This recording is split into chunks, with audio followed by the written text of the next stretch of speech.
Hey everybody, I'm Mike. And I'm Ray. And this is the Know Nothings podcast. Because you know we know nothing. Yep. Anyway, my camera doesn't work today, so we're just gonna A-B it like this. Say hi, Ray. Hi, Ray. All right. He did that. He did the old Ghostbusters. Yeah. And then my camera looks like this. So, oh well. I don't think you're allowed to do blackface anymore. I don't think you're gonna be able to do that. This? That's not gonna fly, dude. It's not gonna fly. It's not gonna fly. It's funny that we're trained now. If you say the word blackface, you're like, oh no! Yeah. What did you say? It's like a thing. It's a word and it's a thing. You literally said that about that Joe's Garage album. Oh, I did. Show it. Pull the Joe's Garage because I saw.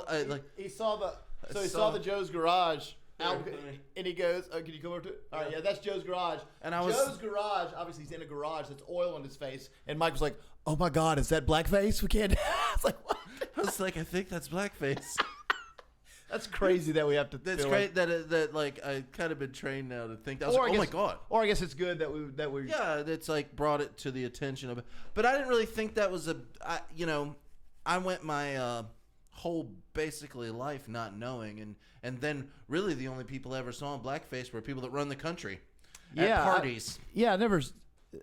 I never my whole life went to a party when anyone was in blackface in the 80s, 90s, early 2000s, pre-internet, post-internet.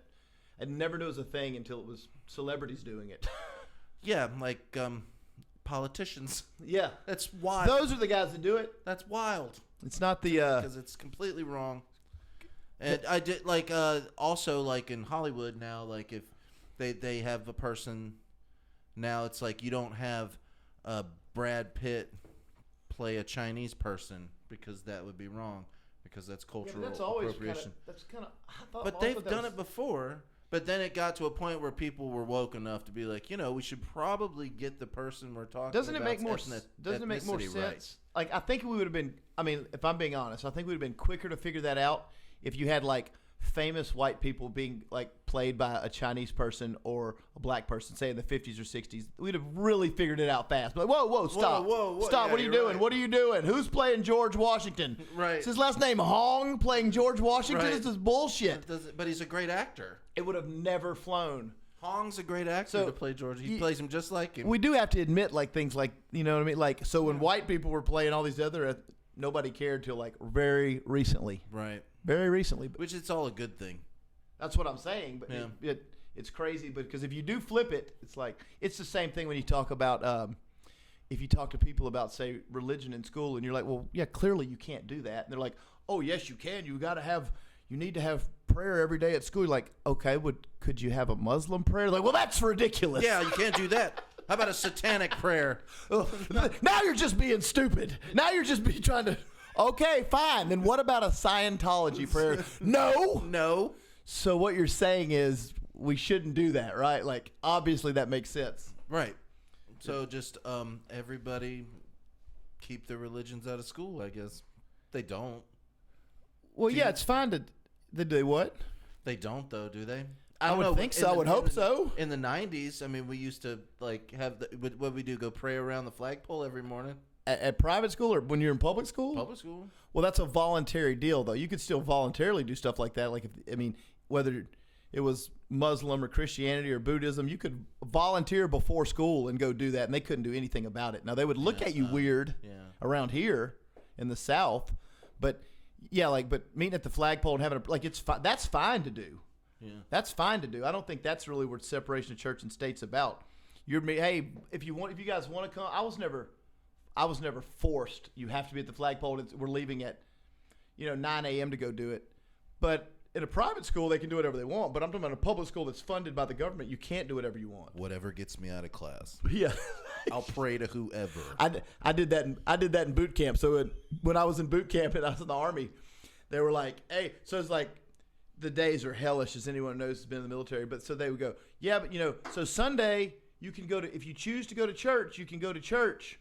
Or you can stay here and mop and clean the toilets or do whatever. So I was like, church it is. I was like, amazing grace. I'm standing right I was front row Joe every Sunday. Because you could also slip out of church and go make phone calls and shit, which you couldn't normally do. Oh, wow. Because no one in the church is going to if you're getting up to go pee or whatever, I could slip off to the payphone. Yeah. And I was calling my girlfriend and stuff like that for a little. Just snuck out of church real quick. Let me ask you this: did you learn anything though? Did anything seep through? Yeah, I thought it was. I was now older and smarter, so I thought it was crazier than I did before. I'm talking about church. I am too. Did you get any That's what I'm talking about. What do you think? What Jesus? did you? No, I thought it was crazy. I didn't know what you were talking about. I went down my rabbit hole, but no. You said, I don't know what you said. It was crazy. It didn't sound like you were getting Jesus though. No, I said I felt like I found out that it was crazier than I thought it was, and I thought it was pretty crazy. Was it like Baptist?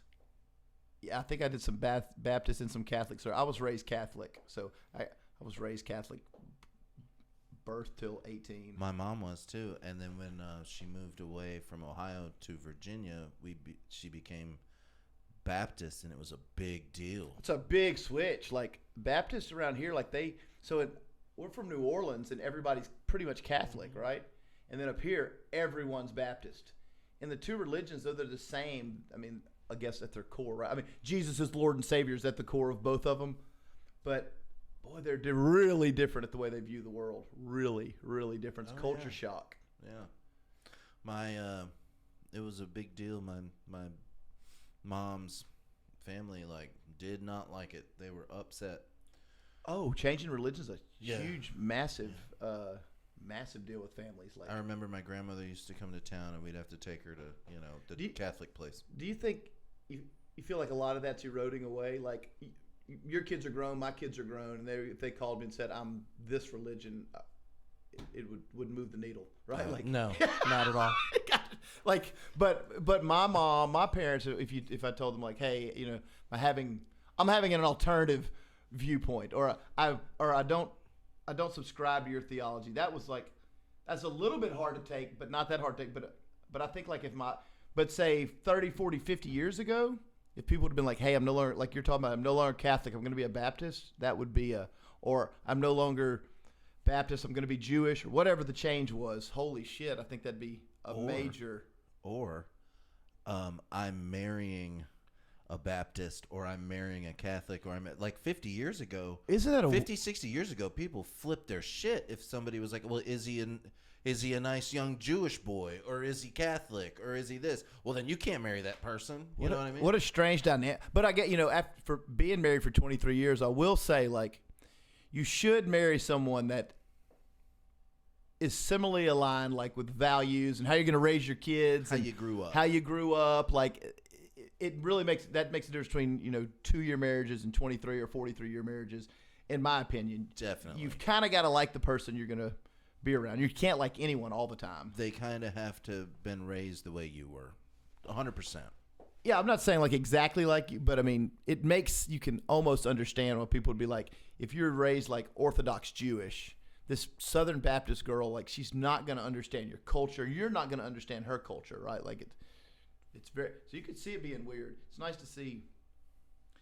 I think we're moving away. I think we've moved away from most of that now for the most part, right? Because our generation, Gen X are now the older adults, we're going into grandparent age and older, we're middle age, older, middle age to older, and I don't think in Gen X doesn't give a shit about anything, right? Not really. We care about things passionately, but we let people. We've always kind of let people do what they want to do. You live your life, right? Well, are you happy? Cool, go be happy. Yeah, but don't mess me up. But yeah. So I think I just like watching on the internet, the past couple of years, boomers and millennials fighting, and Gen Xers are just Gen X has been left out of the whole equation. They didn't we didn't even exist, which is fine with us, right? We didn't exist. Nobody exactly. That was our whole thing. We didn't exist to it. We got up, we went to the school bus on our own. We came home by ourselves. We turned the key. We went inside. I'd get up in the morning and make eggs by myself. I'll say and then go to the bus stop. Ride a motorcycle to the bus stop. Yeah, for sure. I'll say this. My parents were super involved in a way they were if I was having an event, my parents were going to be there, right? They were supportive parents. They were amazing parents, but we didn't talk about stuff. Like my dad knew nothing about me, and I knew nothing about my dad. Right? Were you the same way? Yeah. Like he didn't know. I mean, we enjoyed each other's company. Yeah, but we didn't really like talk on any like we didn't really talk on any kind of level. We were like, well, how are you feeling about that today, son? Has that ever come up? No, never. Never. No, none of that. But you totally did that with your kids, right? Right. Yeah, of course. Yeah. Yeah. But it was never I think, but our whole generation tells the same story. Yeah. Every single person, they're like, hey, I had everything I needed. I had everything you could ever dream of. They came to all my events. They stayed together. Like, it was good. That's most of them. Most people. You're generalizing entire Gen X, but I'm pretty sure there were some Gen Xers that their dad didn't or mom didn't come to the basketball game when they were like the starter of a basketball game. But but generally speaking, yes. I am speaking the vibe. And the vibe of Gen X is kind of like, and that was cool with us. I never once felt like, oh, I'm missing something. You know, as you get older, you might be like, I might have been missing something, but like, I didn't feel like that then. I think it made us independent. I think we've always Super been independent. Yeah, like from the very young age, you know, we were the latchkey kid generation. The first and the last, really, latchkey kids. Like, kids were coming home en masse because that's the first time both parents had to start working, right? Like, that was the first time it really became not normal for one income to be able to support 6 people. There wasn't after school things where all the kids went somewhere, and then their parents picked them up on the way home from work. We went home. Yeah, and then MTV and Nintendos raised us. Like, you had your friends and Nintendos and MTV. And that was everything. And that was everything to everybody I knew. Everybody now that is from the age of 43 to 53 in the 80s and the early 90s.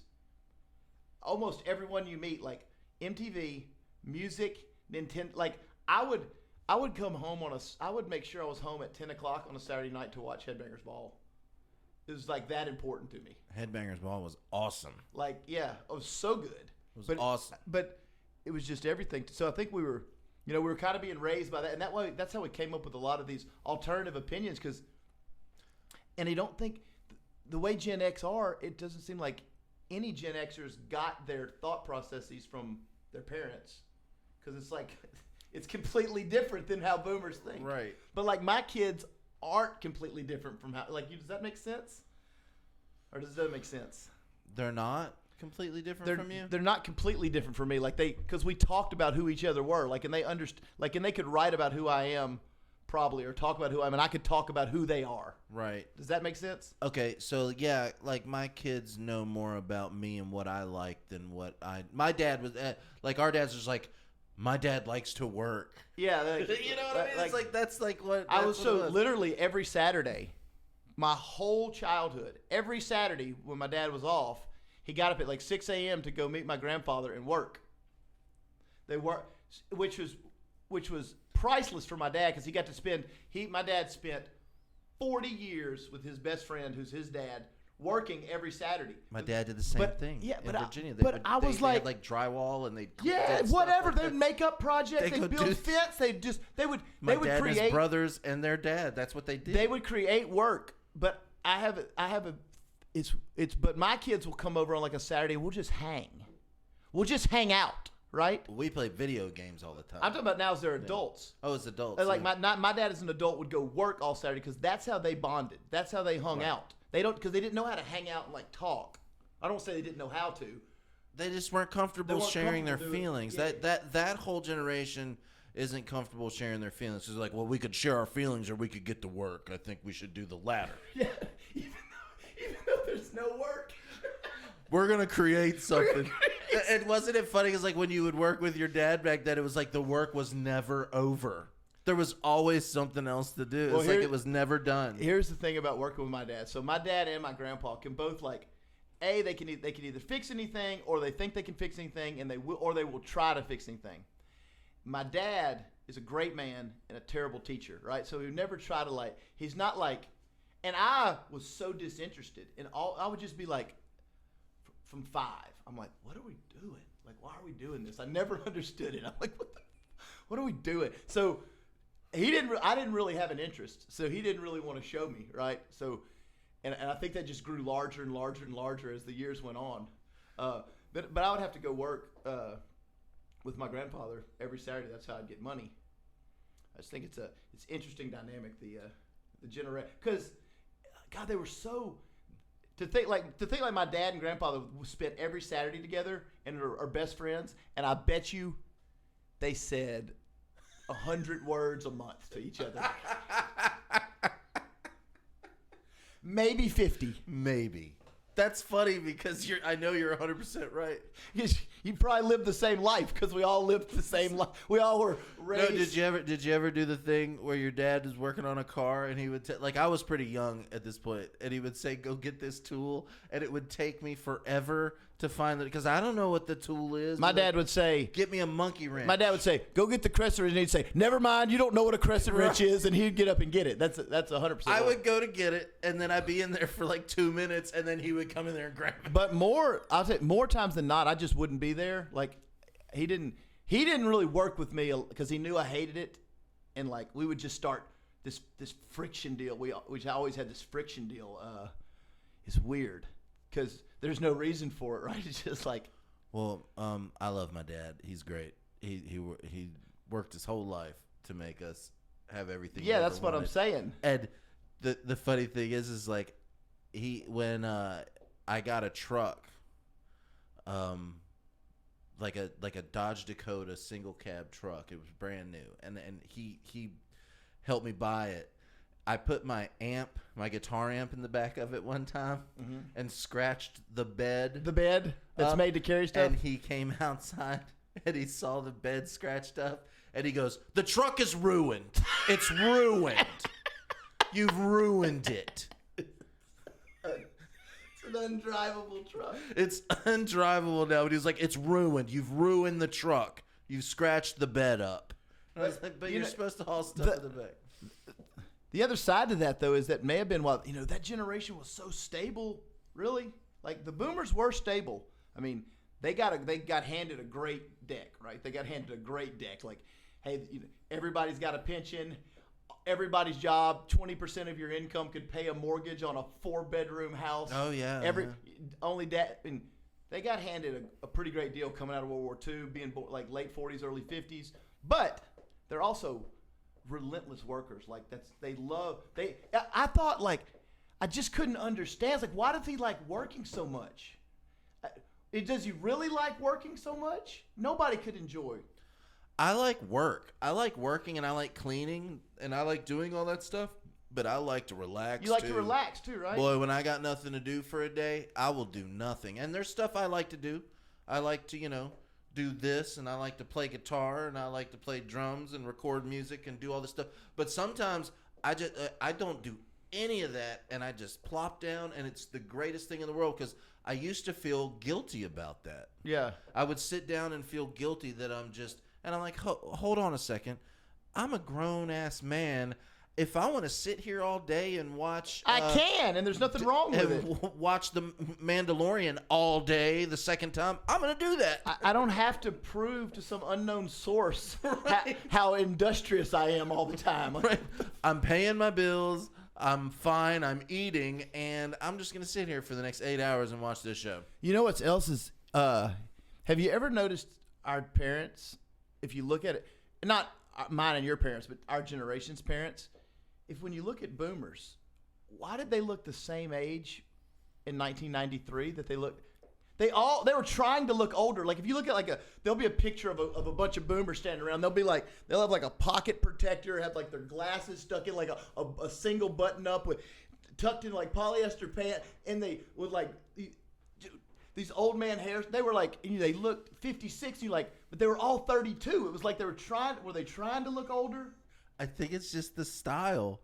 I've always said that because you'll go back and watch an old movie, and they'll be like 23-year-old look 50 because of the hair. Because we saw them at 50 with that. They kept that hairstyle their entire life. Now everybody does this. Everybody changes their hair and they shave part of their head, or they do this or they do that. But now that I'm like older, I'm not going to shave the side of my head and let my hair flop down. No, but you do see people in their 40s and 50s, like back in the 80s and 90s. I didn't see anybody in their 40s and 50s trying to look like trying to just dress modern or take care of themselves or groom themselves tight. Like nobody, if they were 40 or 50, it was over. They were just like everybody. Does that make sense? I've been wearing these Wrangler shirts since I was 20 with the things right They just here all look- and the ivory buttons. They looked and that's, all. They all. I was born here and I'm gonna die here. They looked older and acted older. I guess what I'm saying. Like I don't like. I feel like when my dad was my age, he was 25 years older than I am right now. Maybe 30 years older. Well, you know how they always constantly come out and say like 40's the new 30 or 30. Yeah, you know yeah. that, but that's I think that's what they're touching on is like, I think because of all of this stuff. I think because of the way, just in the 90s, late 90s, 2000s, the way the internet has made everybody come to, and we see what the styles are everywhere and everything. And or maybe it keeps you up on humor and keeps you up to date. Like you kind of humor. You know, if you're like you shouldn't reach an age where you're like, well, I'm 40 now. Memes aren't funny to me. Nothing's, and it's time to stop playing video games. Yeah. But they brilliantly. That's a whole another conversation. Is how they brilliantly took kids playing video games in the 90s and 2000s. That's what we talked about on episode 4. Like how I said me and all my friends stopped at the same time. But I did, and you didn't, because I started playing games where you would jump into a war and shoot. Because we talked about the cutoff line that you and that I think that we were straddling, that some Gen Xers would have been straddling. But I think that like any boomer looks at video game stuff and goes, wasting your time. And then it's like, hey, this kid over here is a professional gamer, and it's like, what does that mean? Well, it means he makes about $1 million a year playing video games. What? You know? Well, they don't. And even with me, like me, even well, they don't want. They don't want anything. This is interesting. They don't want anything to be work. Nothing is deemed work unless it like involves a shovel or like an axe or building an. Well, we're not bashing boomers. We're not. I'm not bashing boomers. I'm observing boomers. I don't like. You can interpret it however you want to interpret. Like I'm not bashing anyone. People are. I'm sure there's going to be tons of bashing on Gen. Is anything I'm saying not? Is what I'm saying not true? Like, no, it's true. Every boomer you know, if you were like, oh, I've got to go to work, and they're like, what do you do? And you're like, oh, I'm a YouTuber, right? they would go, when you walked off, they're talking shit. Like 100%. They're talking, it's not. He uses the internet. He probably gets in his underwear. Boomers understand the internet pretty well. They've had the internet for a while. Hey, my dad and mom are great with technology. Yeah. They really are. They're really great with it. They got their phones and their iPads, and they're telling me about stuff. They're super good at it. Yeah, but then I know some people that are not. Oh yeah, a ton. But how old are your parents? Probably close to 70. Mm. Yeah, right at 70. A little younger. Yeah, so they're about the same age as my parents. So they were born early 50s, something like that. Yeah, they were born 52. Yeah, I think those cats are a little. I think the 52, 54, 55 babies are a little more. They're a little more. Hip. They're a little more. They're hip. They're hipper boomers. They're hipper boomers. My dad's super hip. My dad's a cool dude. Like it's hard growing up when your dad's cool. Yeah. So was he cool then? He was always cool. Yeah. He's cool now. Dude, he always rode a motorcycle. First vehicle motorcycle. So he did. So he went. So he didn't try to get old early, like I was talking about. He's still not old. No, I know, but so I'm saying. But I'm saying, and my dad really didn't either, but kind of to some degree. But he'd wear like the coach's shorts with the tube socks and stuff like that. My dad never did the coach stuff. He worked a lot. He worked. Of course, he worked a lot. What are you talking? Of course, he worked a lot. Time to coach and get bike stuff. What are we talking about? Of course, he worked a lot. Jesus Christ, he'd have been laughed at. Like, who's he gonna? His friends would have killed him if he didn't work a lot. No, but he came to my football games, did all that kind of stuff. He did good. He was good. Yeah, I think the boomers were. That's what my overarching point is. I think they were fantastic parents, maybe some of the best. Mine were exceptional. You know why I think they were fantastic parents is because they let us get hurt. And they let us do things, and they told us to work. I feel like parents now coddle too much, and everybody gets a trophy. Our parents were like that. They gave us these.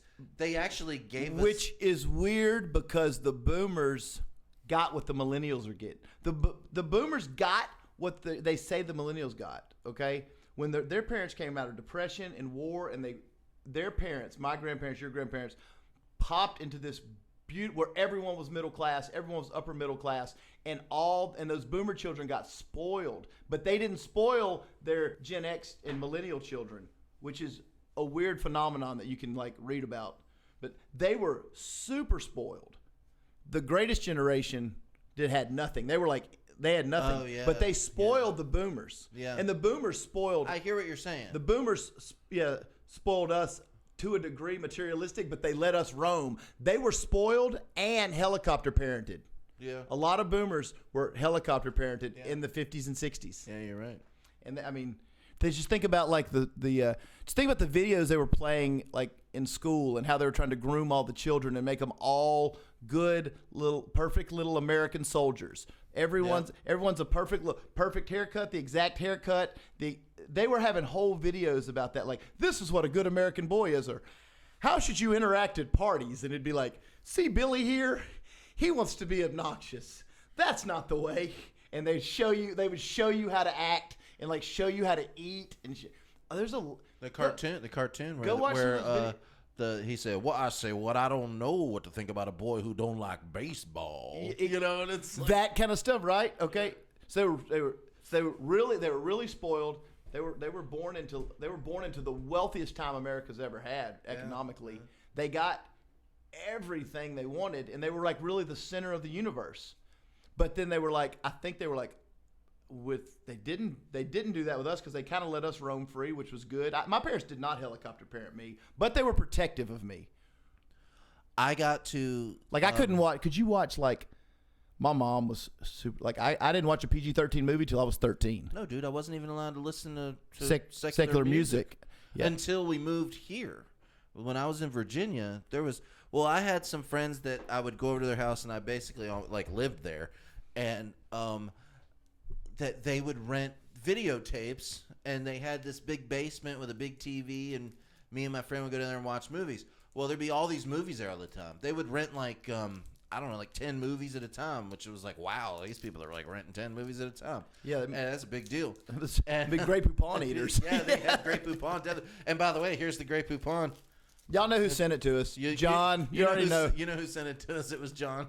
So, anyway, thanks, John. Thank you, John. I'm going to pop that open and use it. First thing I saw when I got here. Yeah. So, we're watching like RoboCop. And I'm not supposed to be watching. Were you nervous because you're like, I was probably like 10. Yeah, were you nervous because you knew you weren't supposed to be watching because it was R? No, I was probably super high and jazzed on it. Like, yeah, we're watching RoboCop. Yeah, we're in this basement. And nobody's gonna know, right? So anyway, my mom finds out that. How did she find out? I don't know. I think his mom told my mom, like, oh yeah, the boys were watching RoboCop. Boys are downstairs watching Cape Fear, or whatever it was like just it's totally inappropriate for a 9-10-year-old. Yeah. And my mom was like always like, I told you that they shouldn't be watching those movies that are rated R like that, and I'd appreciate it if you would. And she said to my mom, she goes, "Oh, but Crystal, that movie has a really good plot to it." You actually remember what she said in rebuttal to your mom? Yeah, my mom tells this story. Oh, okay. So I was like, it has a really good plot. And my mom's like, they don't care about the plot. The movie, they're 10. But didn't you care about the plot of a movie when you were 10? No, I was just like watching, I guess we'll just go with RoboCop. Back to the Future. Like shoot people, pow, pow, pow, pow, pow. Back to the Future is your favorite movie. Back to the Future is different. And that came out when you were like 8. That came out when I was 5. And you cared about it. 85, it came out when I was 6. But I probably didn't see it until we bought the VHS tape at Maxway. I'm just saying, I think at 10 I was into a plot. I think maybe I was. Yeah, I think her mom had a point. You watch like Goonies at 10, you're into the plot. You're like, oh, they're going to get the pirate ship. But maybe not RoboCop or... Maybe not RoboCop. Your just eyes are feasting on the violence. You're just like... But... Don't you think that was probably okay? Like you weren't going to go do anything if you watch RoboCop. So what's the right parental call there? Well, they were, they were saying cuss words and people were getting shot and there were probably some boobs in it if it was R in the 80s. What's your age? What's your age when you think a child should first hear a curse word? And how old should a child be when they first hear damn, shit, and fuck? 12. For all three? 12 for damn? Why not? Well, damn's not bad. Damn can be heard your whole life. Yeah, I think 12's a good round number. 12's good for fuck. Yeah, 12's good. By 12 they're gonna have heard it. You're already gonna heard it by then, but I mean 12 is. I try to keep my kids away from it for as long as I could. Right, like I didn't. I mean, and I'm a cusser, but I try to keep my kids away from it. I think that's until they were old. It's always a joking thing at first when they're little. You're like you say damn or shit or ass. See, it's like I tried to not do that because I knew the kids. Damn it, Yeah. and they laugh. But they'll repeat it though at that age. Yeah. I think 12's a good call. So well, don't you want them to be cool or not? yeah, I mean, but at 12, you think it's what do you think's the age? I don't want a 12-year-old running around telling people to fuck off. Hell no. But I'm saying okay, so 12, that's probably about the age where they're going to be introduced to those type of words and understand that people say these things. But probably earlier now. Probably earlier, but we would like to protect them till 12. So what's the age you would like allow them? So I could watch some R-rated movies when I was say 13, 14. Say I could watch R-rated movies with violence. Depends on what the but content. not sexual content. Right. So mom was holding that out as long as she could. Oh yeah, me too. If it had sexual content, she didn't want to watch till I was 17, right? But that'd be probably 15. I'll say 15.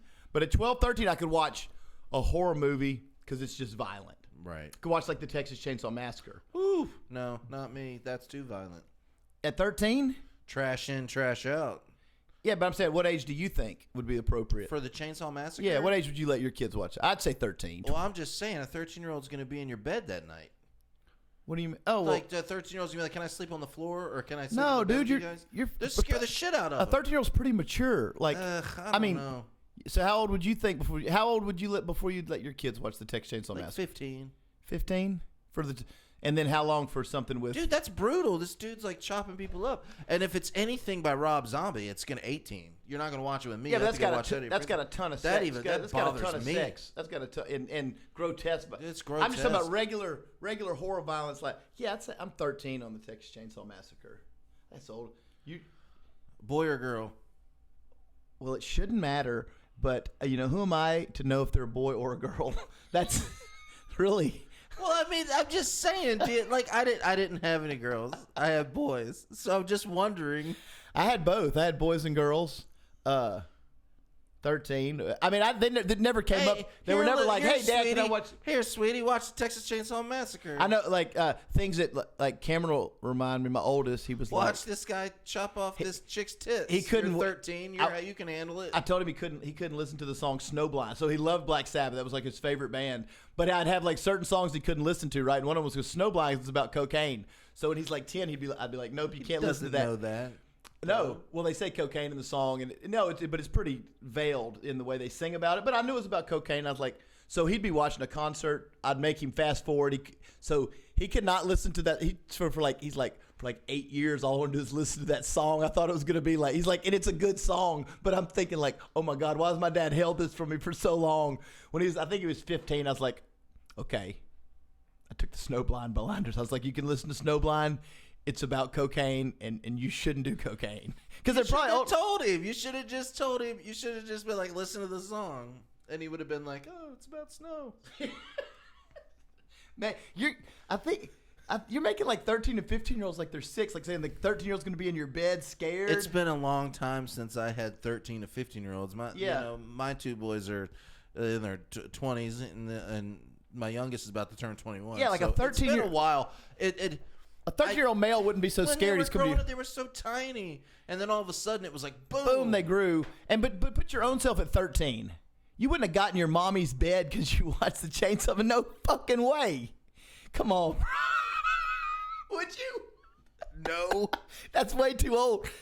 Yeah, that's way too old to be like, so scared you're gonna have to be like maybe 8. 8 would be the cutoff when you could even admit. Is 8 the cutoff? That you could, as a boy, that you could admit you were scared? Oh no. In the 80s? Or even in the 2000s? Well, we did grow up in a haunted house, so I will tell you. Yeah, you would be scared at 11, 12, or 13. But there's no way I would tell my mom, like, I'm scared of a movie. You're way too mature for that. I never got to watch those movies. I had no idea. I didn't watch scary movies until I moved out of the house. You got to remember, all of that stuff was like super demonic and Satan and all that. There was no scary movies. No scary movies. But Pulp Fiction, when it came out and I was 15, yeah, that was pretty gruesome. Or whatever. I don't know how old I was. 12, 13, 14. Probably 15, probably 16. 15, somewhere around, maybe a little earlier. But you got to watch Pulp Fiction? Yeah. And that was fine. That was fine. Me and Dad had a good time watching that. Oh, and like, what's the one with the vampires? I got to watch that. About 15. Well, we didn't know that was a vampire movie. Do you remember that? Did you ever see, Quentin Tarantino's in it, and shoot, you're watching it, Dusk Till Dawn, from Dusk Till Dawn. We rented this movie. We had no idea. Me and Dad are sitting there watching it, and they're like heading to the border. They go into the thing, and all of a sudden, while they're in that bar, boom, it turns into a vampire movie. And me and Dad just looked at each other like, what just happened? Like, and then it was like, well, I guess we'll keep watching it even though we don't watch scary movies. But but that's another movie that kind of blew my mind. I think 15 would be the age for you could watch or listen to anything you want. I would except if it's gratuitous sex, obviously. No. Okay, if anybody's watching this, what do you think? And put them in the comments about when kids should be able to watch what they can watch. Yeah. There's obviously so you got PG-13. Well, PG-13 in the 80s, for me, there was boobs and one fuck. One fuck and boobs. That was it. That made it PG-13. If you said fuck more than once, or there was like a lot of saying shit and fuck, then it was R. For me, I think PG-13 movies could be by every child. By the time a child's 11, raised in the right environment by reasonable parents, by 11 they could watch a PG-13 movie. By 13, they're able to watch some R-rated movies with horror. You're raising some cool kids. Yeah, it was with horror, with horror maybe, and horror and cussing. And by 15, they should be able to watch anything or listen to anything that doesn't involve gratuitous sex. I think the rating system's kind of fucked up now that I think about it. It's the first time I've ever actually thought about it. But it's a little, 17 is a little old to have to wait to watch a movie. Don't you think? What's the deal with NC-17 and R? That means it's even more R. NC-17 means no child under 17. Under 17 at all. But I think 17. I think 15 is old enough, don't you, to see any movie?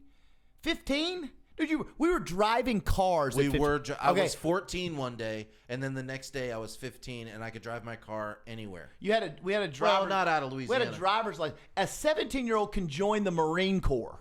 You shouldn't have. That makes sense. 15's old enough to watch anything you want. Just because they're still a child doesn't Here's this M16. Son. Oh, wait. Tonight's movie. yeah. That's ridiculous. Take your gun outside. That's ridiculous. 15 should be the oldest you have to be for an R-rated movie. I'm sorry. And for explicit lyrics on an album. 15? That's. I'm saying that's old enough for that. Do you want to hear my story about buying Red Hot Chili Peppers Blood Sugar Sex Magic? Yes. So in Virginia, it's the 90s, and we go to the mall. Well, I had some of my own money, and my mind doesn't work. Look, okay. Oh yeah. I have some of my own money. We can't do that. Just get your dip in. Just dip. I'm drinking. You go ahead and dip. I sneak off into the music store. There were these things. There were these places where you could go buy CDs and tapes and T-shirts back in the day in the 90s. Y'all missed that. It was so great. And no, it's great now because it's just all on your phone. You just look up whatever you want. That's cool. Great. I like to go touch the vinyls and stuff. Go ahead. Well, vinyls are different, but I go in there and I find Blood Sugar Sex Magic. These are all words that don't fly in my house, right? I've got a hot take on the Red Hot Chili Peppers when you get done. Okay. We'll get to that.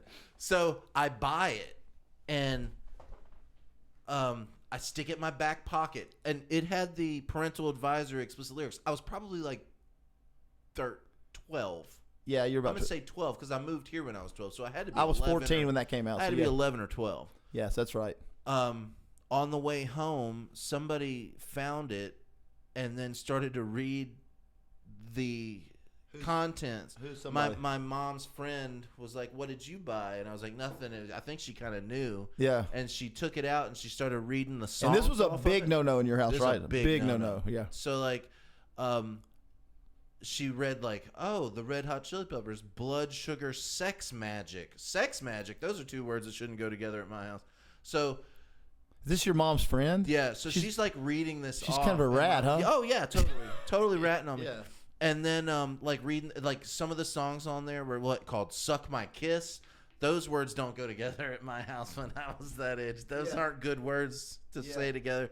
So, like, my mom turns around off of the interstate, goes back to the mall, walks in with me, returns the CD, and in true, like, a old school Karen fashion, starts, like, ripping this 16-year-old kid that works there about selling me a 12-year-old this CD. And you're standing there. You're standing there. I'm standing there like this, and she's just like, "Oh my God! It says parental advisory on it. You shouldn't be selling these." And by this time, Was it a law though that you couldn't sell it, or was it just an advisory? I think it's an advisory. Well, I don't know. So it's not a law. She's got to be a Karen. She was mad about it. But my mom would have been mad. My mom would have been mad at 11. But I just think that, like, they were just trying to, keep all those elements out of my life while I was a kid, to keep me a kid, which was great. That's because, you want to protect a child's innocence as long as possible. That's why I said 12 for the curse word introductions. But damn, what a good album that is. So, damn, what a good album that is. So I wish I would have got that album earlier. So I'd probably be a lot better on the guitar now. So you're going to hate my hot take then. Let's hear it. Oh, you don't like that album? I hate that album. Oh, wow. If I had to... I hate the Red Hot Chili Peppers so much. Really? That I find only U2 to be more overrated than the Red Hot Chili Peppers. I find them to be the worst lyricist I've ever seen. Oh yeah, well that's bad. Yeah, of course. It's so terrible. Dude, but they're just a party band. You're not supposed to like put any kind of emphasis on anything he's saying. I can't explain it. Every time I've had this conversation with anybody that's into music or a musician, it goes the exact same way. They can't understand, and I'm like, it's just maybe one of those things that, like, it is so just not good to me. That's fine. Everybody has their own opinion. I know, but that's why I said it's a hot take, because everybody, like, what do you think? Are you a U2 guy? I just find U2. I find U2 and the Red Hot Chili Peppers are the most overrated. YouTube. Huh? U2 the band. I hate YouTube. They're so overrated, right? Oh God, I can't stand YouTube. Like, sorry. I know like the Red Hot Chili Peppers are like. I mean, I'm like, just read me, like, just open up any of their lyrics and start reading. It sounds like it was written in 7th grade homeroom. Well, it probably was. That's what's so great about it. That's not, but it's you and me go in the Swiss mountains. They're not doing it ironically though. They are. No, it's a party band. When they're going, when they say what I got to get it, put it in you. What I got, you got. That is not ironic. He is actually saying something he wants to do. That's not ironic. No way. There is a way. No, they come out with socks on their schmeckles. Yeah, I mean they were being punk, and they were trying. No, they weren't being punk. They came out of the punk. They came out of the punk scene when all that was happening in California. Are they punk, or are they're I don't say they are punk, but I'm saying they were in the punk scene, and certainly 82, 83 when they. I just think, like, they're not near as good. God, I mean, there's almost no band. You can't. If you just started naming band, it would be hard for me to find one that I'd enjoy less. Name a band that you think sounds like the Red Hot Chili Peppers. No one. That's their staying power. And the fact that they're incredible. In fact, and let me say this, because this will get a ton of hate. But they're funk. They're funk punk. So I don't know enough funk bands to say, oh, the Red Hot Chili Peppers stole their sound. Not Funk and the Funkmeisters. Let me be clear. I never said they stole it, and I also want to be clear and say. No, I know, but I'm just saying, like, I don't know. Tremendous musicians. Right. Tremendous. Okay. They're Chad Smith, Flea, Frascati, those are tremendous musicians. I don't want it to be misinterpreted. Do you like to read but the band, when you put all those tremendous musicians together. Do you like to read like autobiographies of musicians? Oh my God, yes. I have Anthony Kiedis' Scar Tissue book. If I gave it to you, would you read it? Oh my God, yes. It's awesome. Yeah, I think it tells a lot about his troubled childhood, right? Like, which is super troubled. Like Cher and Sonny Bono, like, used to watch him as a kid. Yeah. Cher was the first woman he ever saw as a kid, like, naked, because she would just walk around in, like, nothing. I know all the. I think, if I'm remembering that correctly. I know a lot of those stories. Sue me, I know Cher. A lot of those stories about Anthony Kiedis. I'm really into that type of stuff. Like, I know they're good, but he's possibly the worst singer I've ever heard. Awesome. So I'm not the worst singer you've ever heard. That's great. That makes me feel good. I like this opinion. Yeah, they're just so overrated. I feel like there's so many bands that came out at the same time. Okay, let me ask you this. What about R.E.M.? Incredible. They're incredible. Love R.E.M. My girlfriend hates R.E.M. She hates them like you hate the Red Hot Chili Peppers, and that makes no sense to me. It makes no sense at all to me. They're incredible. What's not great about read the same thing you don't like about Anthony Kiedis. Same thing she doesn't like about Michael Stipe's his whiny voice. But I love it. It's super compelling. It's great. They're amazing songwriters. Oh my God, they're incredible. They're incredible songwriters. Incredible songs. It's like if you wanna write a hit song, it's like those guys could just sit down and be like, okay, let's go ahead and write that hit song real quick. You put on and then we'll write what we want. You put on What's the Frequency, Kenneth, and you put your foot to the bottom of an accelerator and just drive, and it feels so badass. And then you put on Everybody Hurts and cry a mile later. And then you can put on The Great Beyond, Losing My Religion. Your mind just expands and explodes. Listen to The Great Beyond. So it's quite simple. The reason, and if you open up REM's lyrics and you start reading them out loud, you're like, wow, this is written by a really smart, intellectual, articulate dude who's got his shit together. But if you read versus what I said a minute ago, which is not what it sounds like, and it's not even done ironically. It's done on purpose. If it was done ironically, it would be like. I almost think it's done ironically. That's what I've been going with all these years. If you're clinging to that, then I get it. That's what I've been going with all these years. I just don't think that's the case. I think you don't think when he goes, bring mang mang mung mung mang mung mung mang mang for the second verse that he's not doing that ironically. I think he didn't have any more lyrics to put on the song. He just left in what he did when he was trying to come up with lyrics. Doesn't make you think that they're doing that ironically? I think that's all. Do you know what I'm talking about? I think that's all he's got. Do you know what I'm talking about? Yeah, I think that's all he's got. You don't think that was genius? He's hoping people think that's genius in your eyes. I think it's all he's got. You know what I'm talking about in that part of that song? I was 14 and bought that album and played it. This is a later album. This is from a song. Yeah, what song? No, I'm talking about Blood Sugar Sex Magic. Oh, okay. What started the topic? I was 14 and bought that album when it came out, and because everybody was talking about it, and put it in. And at 14, not at 45, at 14 I went, this is fucking ridiculous. This is so ridiculous. I'm going to listen to it again to make sure that I heard it right. Even Under the Bridge, it's supposed to be deep. It's not deep to you? It reeks. Well, okay, it's just him talking about doing drugs under the bridge downtown. Yeah, I guess. I don't know, but I know. Okay, well, I respect your opinion on that. You don't have to. I mean, you don't. I understand that it's hard. It's a hard thing to. That's what's great. That's about why I tried music. to explain it. That's why I tried to explain it. I'm not. I like a lot of music that people wouldn't even call music. But I probably love that. There's something beautiful I find in things that people don't find beautiful that are just a wreck when it comes to music. Me too. But the Red Hot Chili Peppers is weird because I'm saying them because everybody seems to universally love them. Like almost like they're the Beatles, right? Well, I don't know about that. Of course you don't. Beatles are my favorite band. I don't know about that. The Beatles are indescribably good, right? But they do have. I'm not saying they have the same kind of fan base as the Beatles. My point is, everybody you run into probably. Everybody I run into likes the Red Hot Chili Peppers. Well, every band in the world copies off of the Beatles. I'm sure. Well, of course they copy off. Everybody copies off the Beatles. Yeah, of course. Yeah. But I'm just saying that everybody seems to universally love the Red Hot Chili Peppers, and They do. Yeah. Have you ever met somebody that doesn't like them besides me? No. I'm the first person you've ever met, right? Like, I've had this conversation 100 times. I've never met another person who's like, oh. Now, I have explained my case and had a lot of people say, I get it. I get it. You don't like the twisting and turning, just feeling the balance, she's breaking the girl. You don't like that say song? That. Stop singing That's it. a Beatles. Say that outside and just talk. Just talk it. No, just say it. Just talk the lyrics. No, I don't want to. Do it. Because it's terrible. Now that you've pointed it out. He's doing what? He's breaking the what? He's breaking the girl. She meant you. He's breaking the girl. The breaking the girl's what? What do you think? What do you think he's breaking? Her will. You don't think he's breaking her hymen? You don't think? No. Oh, really? Hello, hello, McFly. Hello. Oh, I thought, that's kind of nasty.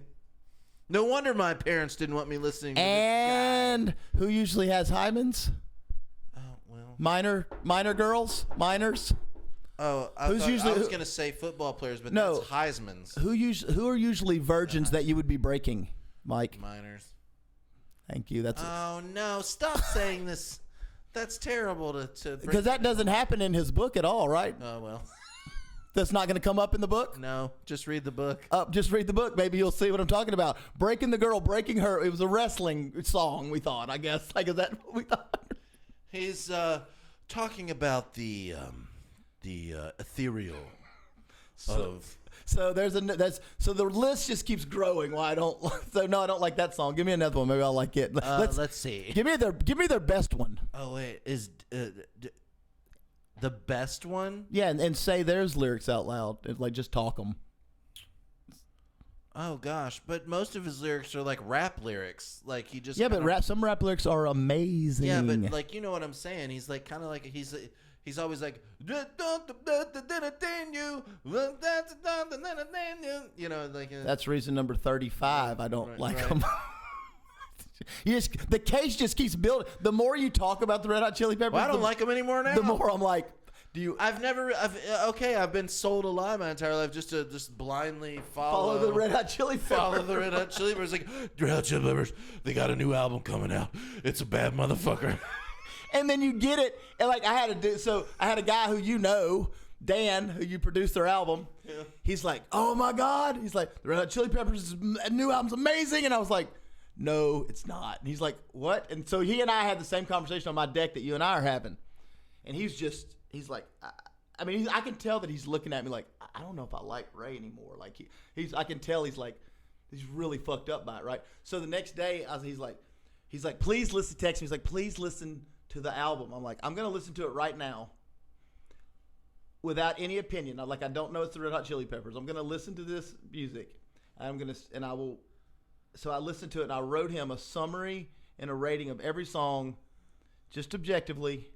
So you wrote a summary. I wrote a summary. Dude, you should do that. We should do that here. We should listen to something, come back, and then report. As he read my summary, he was like, "Oh." Because I'm definitely gonna listen to it with a sketchy ear now. I said, "Did he?" It's to be like song whatever 4, and I go like, "And did he say blah blah? Insert whatever lyrics you want?" And I was like, so then I'm saying, so just tell me what's good about that, and I'll be sold. I said, I'll sell you, and you sell me, right? And he was like, he hasn't texted me yet. Okay, I will tell you this, coming from like a guitar background since I was 14, that when John Frusciante plays a guitar, and that's why I think Dan loves him so much, because it's incredible. I mean, some of Frusciante's stuff, as I was rating the songs, I gave 9s and 10s and 8.5s. It sounds. He's so how do I say it? He does the dance. He taps around on that thing and imagine. These things that he does like out of time and in time together and brings them together. It's almost sad to think that when I go back, because I really haven't listened to the Red Hot Chili Peppers like with a keen ear for years. But now that I'm older, I'm gonna go back and listen, and it's really gonna ruin it for me when I hear like what Anthony Kiedis is really saying. Yeah, I think so. That's gonna imagine Frusciante in like a good band.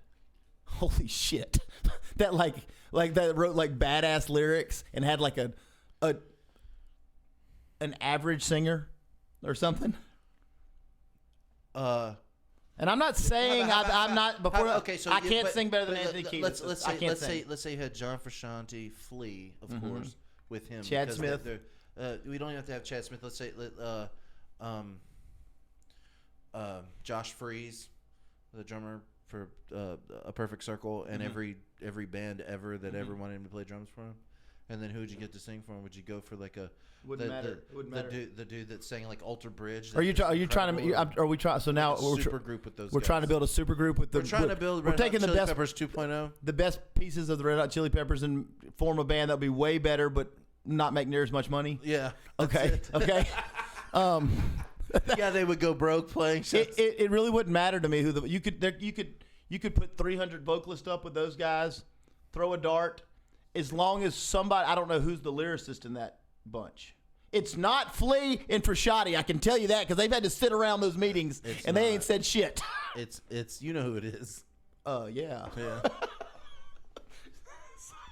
You know who it is. So you'd have to have the singer's got to be a lyricist, and they've got to be alive. It could be. It could be. I always hate to throw this. Just be like Maynard from Tool's amazing. Maynard, so just put him in. Maynard from Tool is amazing, and he writes great lyrics, right? So it's great lyrics. So that might be your answer. That's Corey Taylor could probably do it. Probably. He could do anything. Corey Taylor could. You know who I've really been digging lately, and they got a new album out, and I have a newfound, like, they're not just like some new metal band from back in the day, is Papa Roach. Like, they really do have some really solid songs that are written really well, and their new album is really good. I can't speak on it enough, and I don't want to hate on them. They wrote a song that's given them 22 years of life. Yeah, but they have a lot more. I know, I'm right there with you because I didn't know because of that song. Because of that song, I kind of checked out, so I don't know their discography. Shame on me if it's good. If you're just riding down the road and you want to listen to something and pull up your Apple Music, look up their new album, just listen to the first song, and I think it'll grab you. It's really good. Yeah, that's cool. I would be down to listen to that. But a lot of those bands like that had songs like. I know, that's like what I said. I have to give you the premonition of like the new metal band. I just kind of put them all into like this big butt rock category that I just disposed of. I never listened to any like. Well, those were good. Those were good times. But that music wasn't good though, right? It was all right. You thought it was all right? Like the butt rock? Like the what shit. What do you mean butt rock? Like all that stuff that came. Cut my life into pieces is my last resort. Yeah, these guys are feeling it, man. They're feeling it and making it. Yeah, like maybe last resort, maybe like Buck Cherry. Those type. I never really liked Buck Cherry. I felt like they were kind of like Klingons to like the 80s. It's so but not done well. But not done well. It's just done so tacky and. I think it was like hey, did you like 80s music? Check these guys out. And it's like they just want to say how much cocaine they do and like how much they fuck and like crazy bitch. And I could say bitch in a song like that edgelord shit. Is that? No, that's a different band. That's actually Monster Magnet, and they're actually not bad. They're actually no, but I'm talking about that. I mean, it seems like being an edgelord. Like they just seem like they were cussing for cussing. Buck Cherry. And did Buck Cherry sing? They sang "Crazy Bitch." No, I'm saying edgelord, being an edgelord, like trying to look how edgy I am. Oh, look. Edgy. Oh, yeah. When you said edgelord, my mind went to like Space Lord. Like trying to be edgy for the sake of being edgy, but like you're not really edgy. Like if you're like a 33-year-old dude singing about like getting laid, it's just that shit's lame to me, right? Like it's lame as fuck. Lame. It's lame. It's not kind of lame. It's like super. Like I don't want anybody over the age of 21 singing songs about getting laid. That is so like everyone gets laid. It's not like what is your target audience? A middle school? Let me just wipe out all these songs I just wrote. But if that's your even in the 80s, the bands that were really bad of that hair metal stuff. Like some of that shit was tremendous, like Great Whites. Oh my god, the guitarists were amazing. But no, I'm saying some of the bands were really great. Then you had the other bands that were singing about getting laid, like 8 songs about getting laid. You're 34 years old. Like what? Like, do you know adults? Like seriously, do you know adults that sit around and talk about getting laid all the time? No, because everyone has had sex and has sex exactly for the most part. So. Can you imagine sitting in a room with a group of adults and agreeing that you're going to write 8 fucking songs about getting laid? And hey Ray, did you get laid this weekend? And 2 songs. Married and nobody cares. Yeah. So let's keep it moving. And then you're going to write 2 more songs about drinking beer. I'm fine. Like I'm fine with a sex song or a beer song. It's the way that it's done. Does that make sense? What about country music where they talk about drinking beers? It's fucking terrible. It's pandering to the worst degree. It's fucking pandering. It's pathetic. It's the worst thing you could. The same thing with this. There's nothing worse you can do than sing about a girl putting your feet on your dashboard for the 150th song. Like, I don't give a shit that your girl puts her feet on your... Every fucking girl I've ever rode with puts her feet on my goddamn dashboard. Nobody gives a shit, Bubba. Like, nobody. It's... Have you ever heard that song? There's a song called... in fact, can you pull it up and pull it back there? I want you to see it. It's only this much. But it's called Down by the Lake. And the whole... No, yes. The whole song... my favorite song. The whole song is like 3 lines. We're parking down by the lake, and then we're parking down by the lake. I'm gonna play it because what's it? Is it? It's Down by the Lake, right? Down by the Lake. It's play it my real favorite. quick. Did you tell me about this, or did I tell you about this song? Because I've known it for years. When it came out, I've known for I think it doesn't matter. And everybody. But pull it up. But okay, I'm gonna pull it up. The audience should see this. This is why this is Down by the Lake. This is country music. But no, this is country music on the radio, and that's the same thing way I felt about butt rock, I feel about this. This is butt rock with jeans. But butt rock was bad. It was real bad. But this is... Oh my gosh, we got 2 of these going. Oh my golly. But this is, this country... Now, this is funny as hell, because this guy just... I hope it comes across like you can hear it. Yeah, and I'll put my microphone close to it. And hopefully everybody understands this is a parody of what country music is. Hey y'all, it's Sandy. We can't come to the phone right now. We're probably out 2-stepping. Just leave a message after that funny little This beep is and we'll call only you back. 4 lines. Mm-hmm. I'll play we'll just walk till the chorus. Yeah, it's fine. Because it's... Honey, I can't do this anymore. I'll pop it Can't in. do this. I can't do us.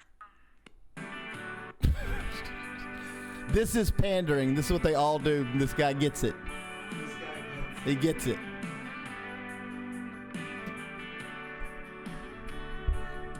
I'm still parked out by the lake, 80 miles from Santa Fe, and I'm sitting out here parked out by the lake.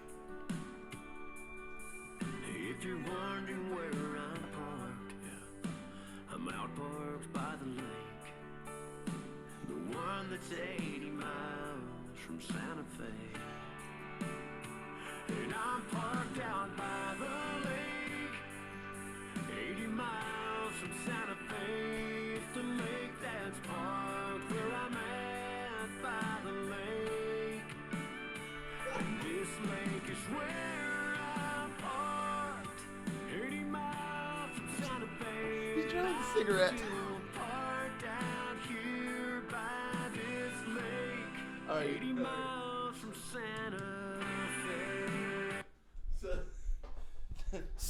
The whole song are those 3 lines. So that's every country song that's out, like if on the radio. Now, I love country music. Country music is my second favorite genre, but I love, like we talked about in the last podcast, real country music, which that is not. If you know you're doing it too, don't you think these people are smart enough to know? They know they're pandering. Well, all good songwriters know exactly what they're doing, just like all good movie makers know exactly what goes on that screen. Yeah. They know why they put that obelisk or that eye or that thing in the background there. And then when the internet came along, what did everybody start calling that stuff? Easter eggs. Yeah. So they know what they're doing. And when you write a song that everybody in the world is going to hear, you know what you're doing. You don't just accidentally write. But could you? I get that. But unless you're Silverchair. In the 90s. Could you go in a studio booth? And maybe I couldn't. Could you go in a studio booth, grab a mic, walk up to it as a grown man and say something like, "Yeah, we're fancy like Applebee's, and I got the Oreo shake with the whipped cream on top." Could you sing that shit? How much is the check at the end of the night? $100 billion. Yes. And I will zippity da do you any song you want to hear about anything for money. I will. Anybody out there, if you want me to write you a song about anything, I'll do it. Then you should be doing that. Then why don't you write music like that? Because that's not what you write. Because that's false. Because I'm not going to make the money. Because I'm not in a position to make that money. You would. You be, just said if I would do. but if you that. started doing that, you would get in a position to make money. But you'd be making money the wrong way. You'd be losing yourself. There's no artistic. I wouldn't be singing those songs. The question was, could you walk in a booth? The question is, could you walk in a booth, put your name on an album, and say, "I'm fancy like Applebee's," and sing it over and over again, and say, it's gonna say Mike Hinkle when you die, and your grandchildren are gonna have that album and be like, "That's my grandfather." You would do that for money? You're an artist. So I don't think so. Exactly. I don't think so. But the check's not $100 billion, right? It's probably no. It's more like $1 million, less than that, or less than that. Yeah, well, I don't know. That fancy like Applebee's song is pretty huge. Well, I don't even know what you're talking about. Oh, you never heard that song? No. It literally goes, "Yeah, we fancy like Applebee's on a date night. Two swirls in the top of my Oreo shake. That's shit. With some whipped cream on top." And then we go, then he says something like, "Yeah, we're bougie like Natty and a styrofoam with the iced." No. Yeah, that's the number one country song in the world, and has been forever. I don't know that if it's still number here's one. the thing: people identify with it. Who? I don't know. Who are these people? Well, why is it making money then? If it's making money, people identify and they get a kick out of it. Yeah, 'cause or they're does like, everybody just listen to music ironically? No, they can't. So if you're identifying with that, that's. Here's me and your mother, so. But okay, so millions of people identify with that. Does Me and your mother met at Applebee's. This is my favorite song. and yeah, they right? it's like I can't believe you never heard that song even walking around. If you would have heard it, and then last year Like or I said. 2 years ago, what was it? Was the biggest song in country on country radio was "I'm gonna take my horse to the old town road." The only reason I know that song is because I actually like that guy, that rapper, Lil Nas X. Lil Nas X. I actually like him. Yeah, but that song was—it's like the. I didn't even know that was him. Why is it the? Later I heard. Why is it the worst Lil Nas thing? X songs, and then I went back and I was like, oh, that's him. Yeah. Good for him though, busting out with that song and like made $1 trillion. money. But how come the worst thing always becomes the biggest thing? Like Gangnam Style. Whoop 'em Gangnam Style. Whoop, whoop, whoop. Whoop 'em Gangnam Style. Listen, That's the- when that shit first comes out, it's fire, and No, and everybody loves it. I love that. Like it grabs you, it gets you. It's different. Like these things are different. And they get you, and you're like, ooh, or like, I'm not saying the Macarena. Did you Macarena? Everybody was Not running me. the Macarena. No way. Well, I mean, I wasn't. It was. Exactly. I'm just telling you that everyone, though. I know, like, but as a why? collective. But not me, not you. I did like Gangnam Style. I thought that was pretty cool. Okay, but you. But I mean, but once something reaches the epitome of like how cool it can be, then it's lame. But why does it ever? Why is that? Why even on day one did anybody think it was cool? Like Because it was fire. the Macarena? I'm guessing the Macarena was fire because everybody's like, "Oh, I can do. I can't dance. I'm like a old white dude and I can't dance, but I can do this, and we're having a good time now." Hello, fellow kids. Am I just a snob or No, an asshole? No, maybe you're a little bit of a music snob, but we need those people. Yeah. There's a there's a lot of people that are movie snobs. You know, like you spend millions Well, I'm of just dollars trying to on a find. movie, I just want to find the people. and then they're like, well, you know, in the denouement of the movie, But- when the characters came together to rectify the. But I just sang you that Applebee's song. There's no way that. Never Why heard would that. millions? But why would millions of people love that? What's fire about it? People love Applebee's. Not the one here. No, not the Applebee's. I'm wrong. The Chili's here. Do you sucks. Do you understand what I'm saying? No. You don't understand what I'm saying. No. Explain it to me. Explain it to I'm me. saying. and I'll- Okay, I'm saying the Macarena is a terrible song, and I'm saying that Gangnam Style is not a good song, and I'm saying that Applebee's song is a terrible song. But those are the songs that get the biggest. Why doesn't a song that's like a little less bad get? Why is it the worst song of the year always gets to be in that pop country genre? Why does it become the big? Like in pop music, that doesn't happen. Like the song that's the best or number one is usually the best song, right? It's really a great question. It's always, and in rock or metal, that's the song that's number one. It's probably like the best song that's out, or the best song that came out that year. But in pop country in particular, and in butt rock, the song that's the biggest is always the worst possible song you could put together. Why isn't one of the more, at least average songs above the really shitty one? Like the Applebee song. Wow. I'm really trying to come up with an answer to that. Give me a second.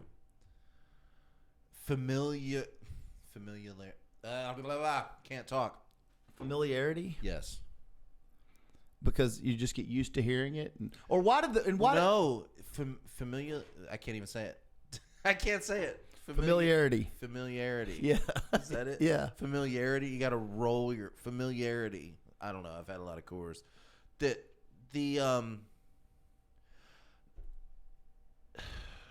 Why was Old Town Road the number one song? Was it the best song in country music that year? Probably not. Not even. There's no way. I've only heard that song about 4 times. Why is the Applebee song the number one song? Is it the best country song that's out? It can't be. It can be. I've never heard it, but I don't listen to it. Like, here's another thing that happens too. Like with Apple, with Spotify and YouTube and all this stuff that like you can say, I like this genre, this song, this song, this song, this song, and then some algorithm or AI tells you like, well, you'll like these songs. I've never heard that Applebee song because I've never told any of those things that I like country music. So it has completely pushed that. I only hear it because I go out in public. Away from me. I I do don't the go out same in thing. public. But yeah, but only because I'm out in public. You go to like baseball games and stuff, and are they playing it over the thing? It's like Yeah, Applebee's. They play it there. They play it Okay, when so when you go in restaurants. They play it when you go. I can't go to restaurants anymore. And you go to malls. They play it. I don't go to malls, but We haven't been doing You go this to for a while. you We go to- just got out of wearing masks. go to and being in supermarkets. They play it. That's the only reason I'm exposed to any of that stuff. It's not like. And I don't even know how you avoid a song like that. How did you avoid it? You didn't even know what I was talking I about. have no clue what you're talking You're about. like, I'm I'm gonna have not- to listen to it, Yeah, and then I'll tell you if it's good. We'll listen to it after the podcast. Okay. Yeah, that'll be good. And we'll do a little short. Yeah. We'll record a little short where I listen to it. Do a reaction video, as the kids say. We'll do that after we get But off here today. that's funny because usually I'll catch like whatever the hot song of whatever genre is, whatever. Yeah, you always. It seems like most everybody would know like the biggest song of. Even if I don't listen to pop really. Although I like a lot of pop, I don't listen to pop country for sure. But I still know the biggest songs. I don't, because I deep dive into these like You don't run across them on TikTok. really heavy bands. Yeah, well, I mean- the only thing I run across on TikTok are like Yeah, most of rap my- songs. Yeah, most of my TikTok's going to be my algorithm, right? So I'm going to get like Thin Lizzy and Rainbow and shit I like, right? Like, but then every now and then you're just going to run into somebody doing a skit or something's going to go viral where you hear one of these ridiculous songs. You have to go, what is it? And then you figure out where it is. God, there for a minute was nothing but Megan Thee Stallion and like all those women rappers that are really good. And Really then I good. listened to those for a while, and then I moved on. But that's where I heard them. I was like, man, that's really good. There's a bunch of people like on TikTok and, really Spotify. that you nasty. can- they're And really, and the other thing was They're people were like, empowered. oh, they're so nasty. And it was like, well, have you heard the rap music we used to listen to in the 90s? It's pretty nasty too. It just wasn't women saying those things. It was men. yeah, Two Live Crew said all kinds of things. Oh my gosh, and that was a while ago. And like You're talking about like 1990 when they did that. Well, in the 90s, there were some pretty raw, nasty, sexually explicit songs that were done by men, but now all the time. like talking about their stuff and all that kind of thing. And now women are doing it, and I like to watch like men that don't like that, and they kind of squirm a little bit, and it makes them uncomfortable. And I'm just like, I don't well, necess- you talk like that in the locker room. So I don't what the fuck's your problem? I don't necessarily like it like Well, I like it when it's done good, yeah. I'm saying and they do it good. I don't have a problem with them. Like Cardi B and Megan Thee Stallion are so good at what they do. It's They're great.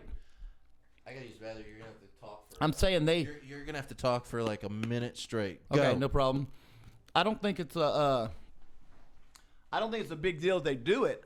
I think it's empowering. I just don't think it's not something that I like.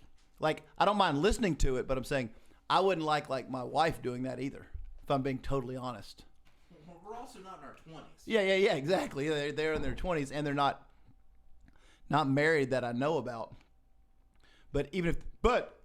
They are good, and they do their thing, and they're rich as hell.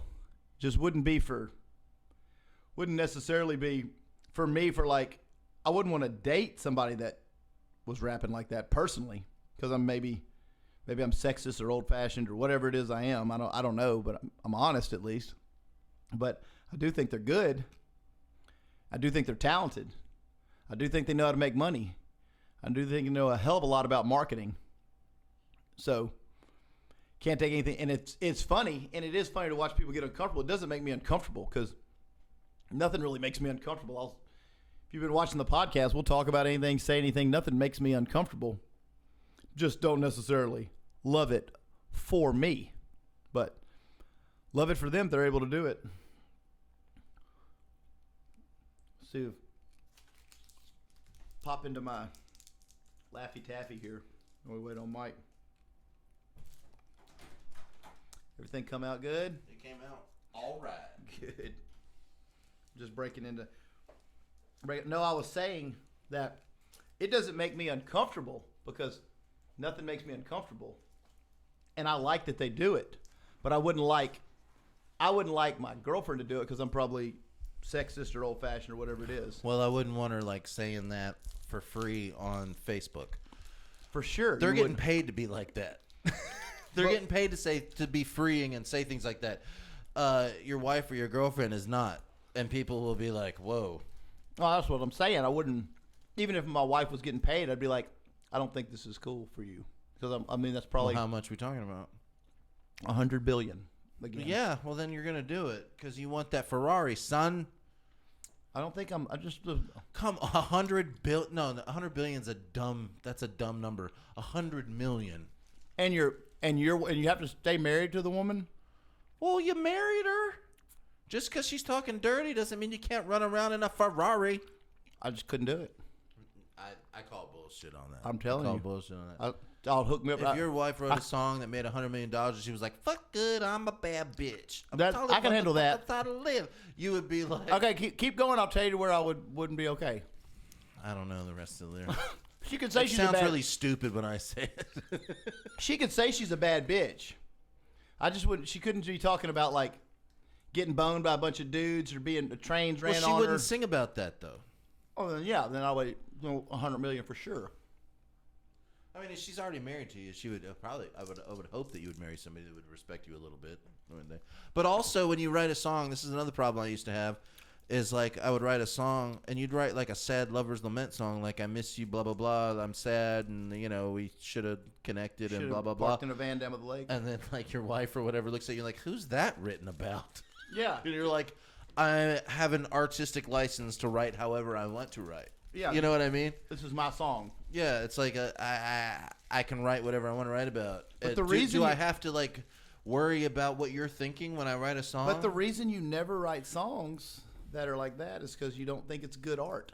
Well, I don't know why. I mean, it's just you write a song. It's like, "Hey, I humped your sister in your car at the Walmart," and she's like, "What are you talking about?" It's like, "Oh, it's just artistic." But you don't it doesn't mean anything. But it doesn't mean anything. That's had a lot of details in there, I think. But you didn't even do that when there was no girl, right? You didn't write songs like that because you didn't think it was good. No, the thing, like what I really liked about the '90s and like say like Pearl Jam and them is like they would write songs and they kind of had a meaning behind them. They definitely had a meaning. But you could also turn around and like make it your own, like give it its own meaning. Yeah, almost like existentialism. You could give it its own meaning to your life. I don't have a lot of bands that I love that didn't sing about shit that makes you think.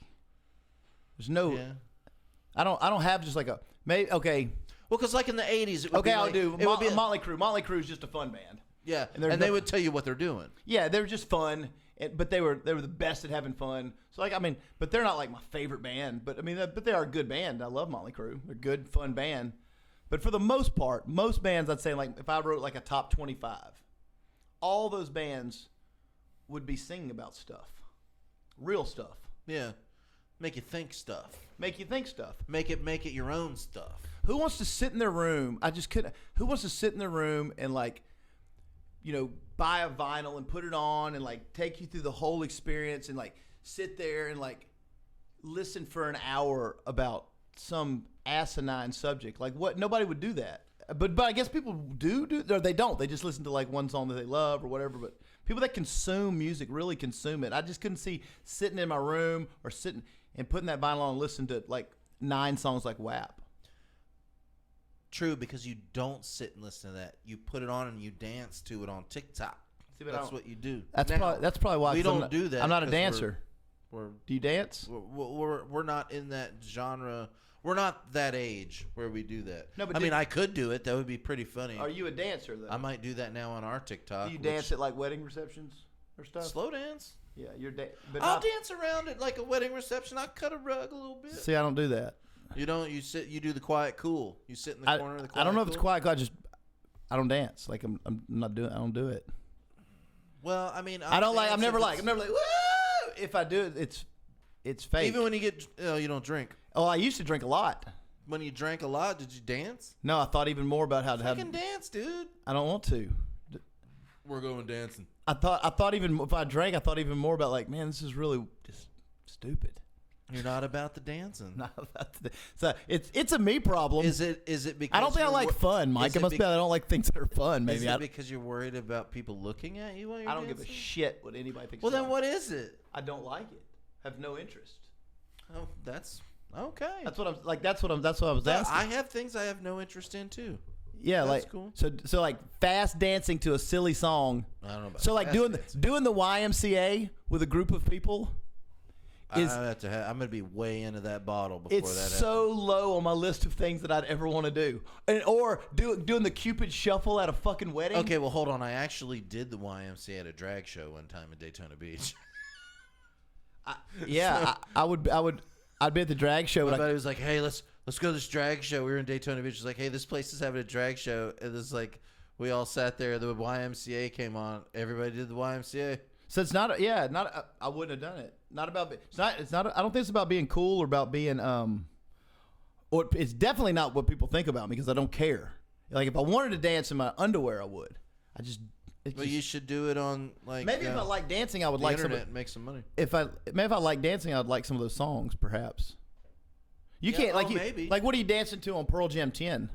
I'm not. No, you're listening. I'm thinking. You're listening to that shit, right? Yeah, you're right. I never put on Black Sabbath Volume 4 and went for a fucking dance and danced around the room like. But I did get moved to a different dimension, just like when I put in Rust in Peace or I put on Nevermind or Unplugged in New York. Drugs, so I could like take drugs and put like a headset. I like see people like if they take drugs and they put a headset on, and they listen to music and they're just like, wow.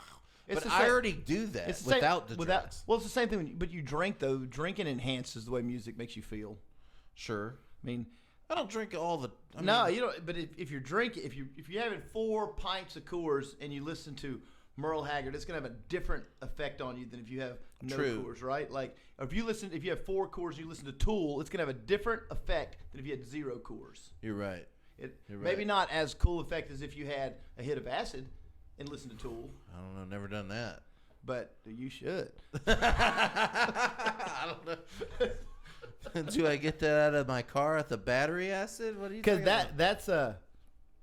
that would be way more. Not the acid. I'm just saying in general. Well, I think that like I've always been into Tool since the beginning of them. Well, they're so good. And everybody was always like saying, "Yeah, they're a band you take acid listen to," but I've never done that.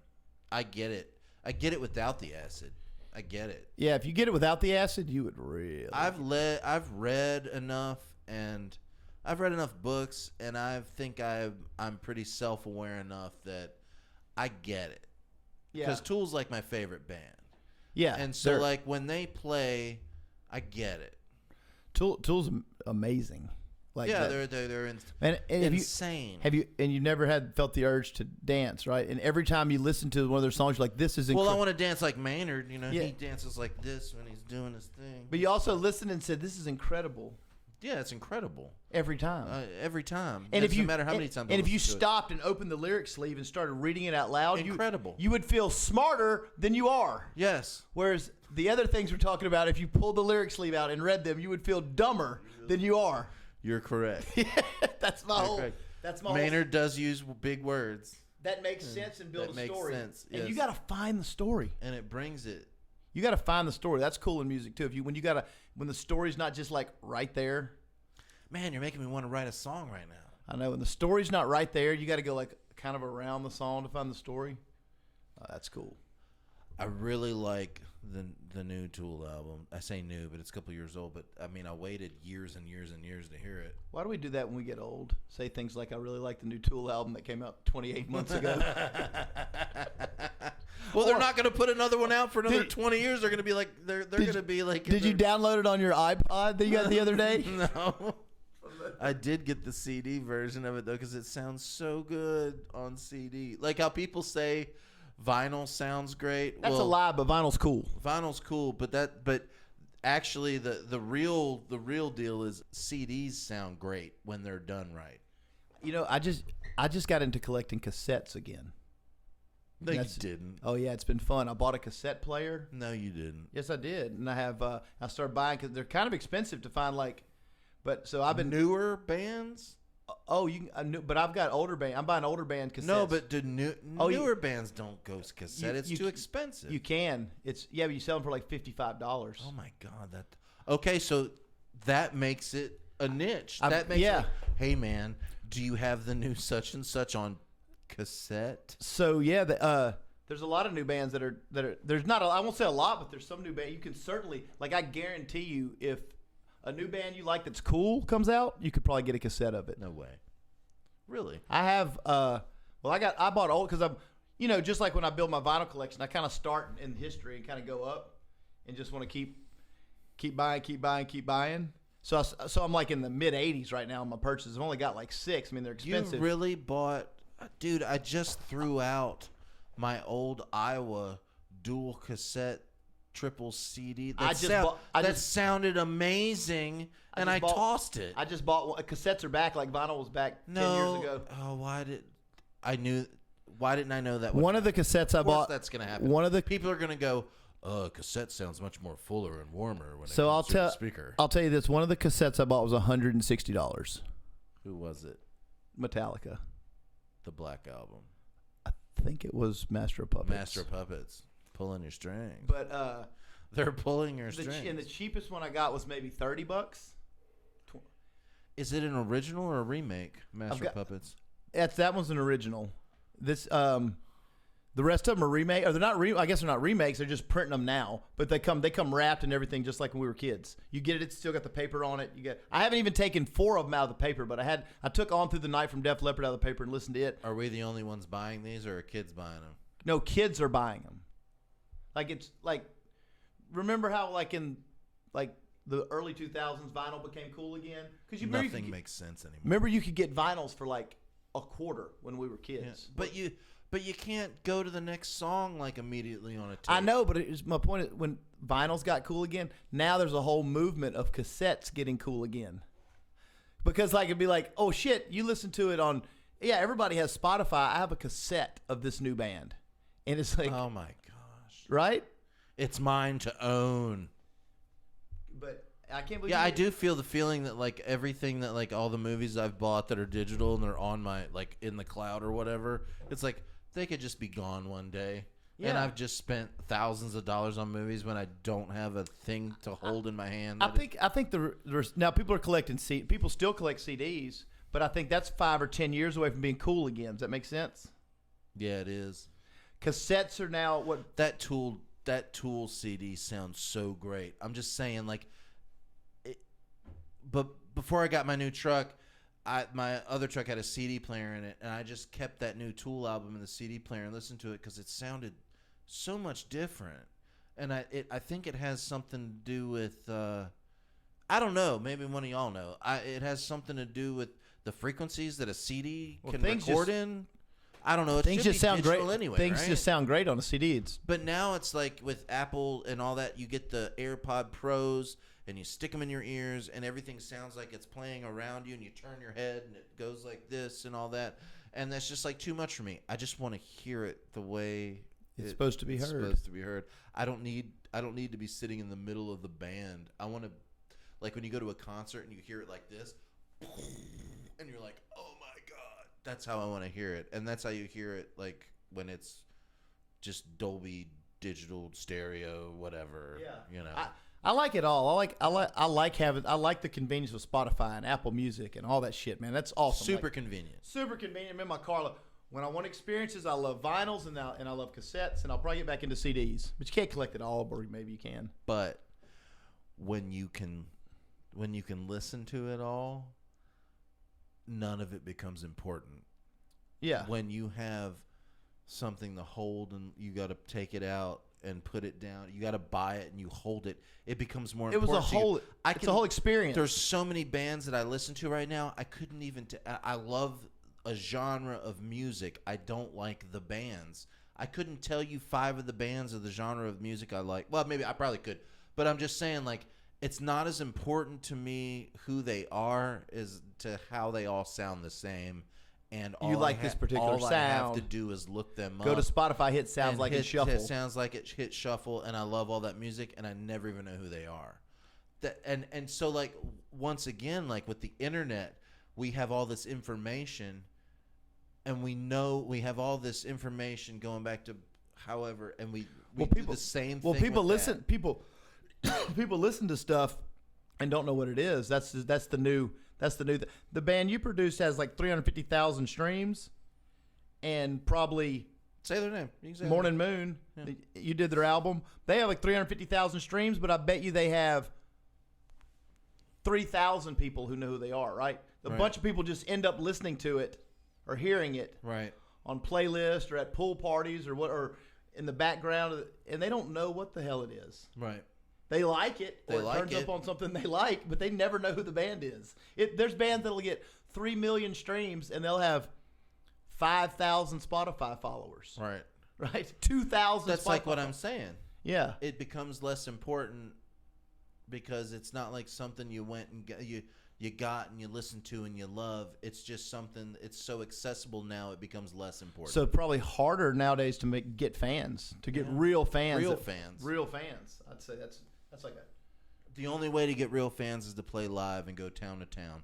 The way it's always been. It's always been like that. Yeah, it'll be that way to the end. If you're good and people respond to your music and to your live show, you go town to town and build a fan base in America, and that's how you do it. It'll just take longer now, Doesn't probably. matter about all of this technology. No. Because there's too many people.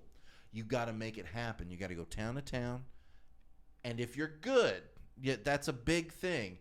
That's a big thing. You got to be good for people to remember you. Yeah.